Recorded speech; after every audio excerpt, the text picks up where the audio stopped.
Welcome to Orchid Point of Sale. Today we'll be demonstrating how to sell a firearm. Step 1, you'll want to select a customer. You can do this by entering a first name, last name, permit number, phone number, or customer ID. If the customer is not yet in your point of sale database, you can click on this blue plus button to add them via manual entry, or if you have a driver's license scanner, you can scan the back of their ID.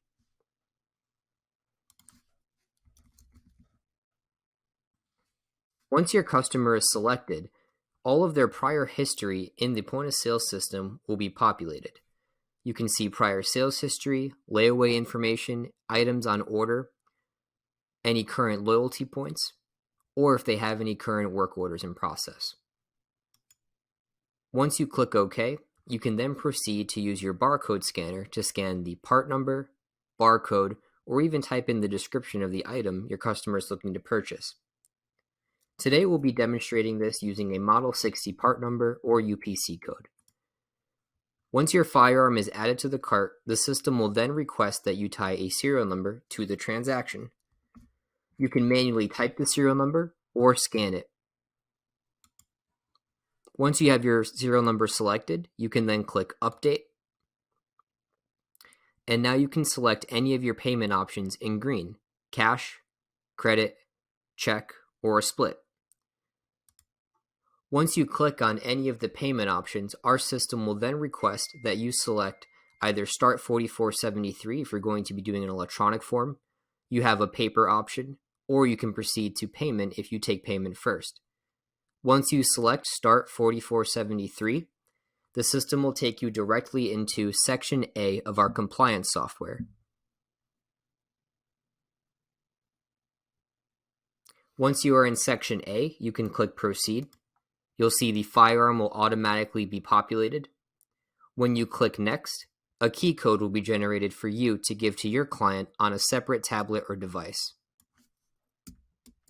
You can also direct message these key codes to your customers by entering in their phone number in the text box below. On the separate tablet or device, you'll have it signed into kiosk mode, so all your customers can view is this screen here requesting that key code.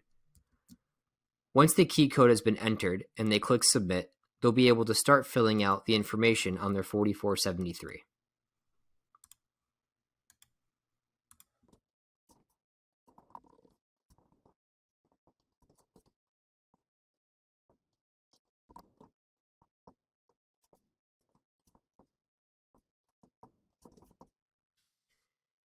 Once all required answers are selected or filled in, you can click the blue Next button below. If the system detects any errors, it'll have your customer go back and review any potential mistakes. Any potential mistakes that are detected by the system will be highlighted in red, such as middle name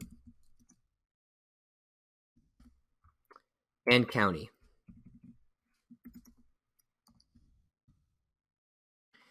Once the system detects no further errors, your customers can proceed to the next portion of the form. Once again, they can't proceed until all of the required answers are selected. Once they do so, a blue Next button will appear. This is the prohibited questions portion. If a customer selects a question that will not prohibit them the sale of a firearm, they will not be notified, but you will be during Section C of the transaction. Once your customer has completed their form, they'll be brought back out to the very beginning to review all of their information one more time. They can make any edits along the way, and once they do so, they can click the checkbox on the bottom left to confirm that they reviewed everything carefully. When they click Submit, they'll be notified that no changes can be made once they sign and submit the 4473. Once the form has been signed electronically, this is typically where you are going to take the transaction back on your side of the counter.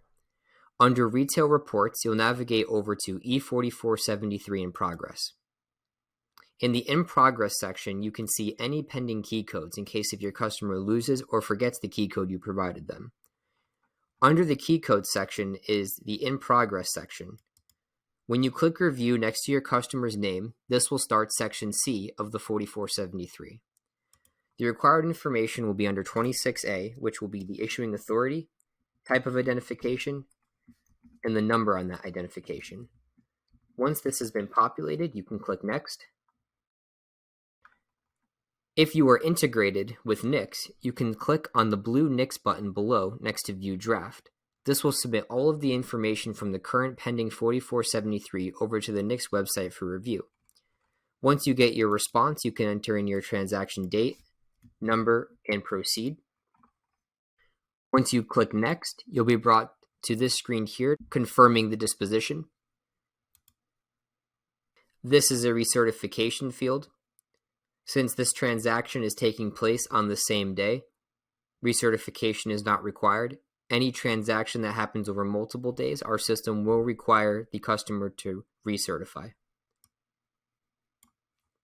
This is an optional notes field, and this is where you as the seller can sign off on the transaction. Once you've certified the 4473, one more confirmation will pop up confirming your disposition. And now you can print out the completed copy of the 4473 by clicking Print 4473. When you click OK, the compliance portion of this transaction has now been completed. When we return back to the point of sale system, you'll notice that the order has been placed in pending gun sales. Clicking on the POS dropdown on the top left and selecting pending gun sales will take you to a list of all of your customers awaiting payment for their firearm. You'll see the first customer in our list is the one that had just completed their 4473. Next, you'll click Review, scroll to the bottom left and select Convert to Invoice. Our system will have all sales associates confirm one more time the serial number going out the door is the serial number tied to the transaction. Once that verification's been met, the firearm will be placed back in the cart, and you can then select any of your payment options to proceed to purchase.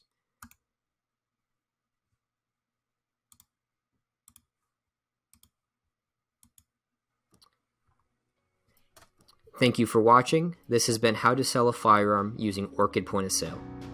Goodbye.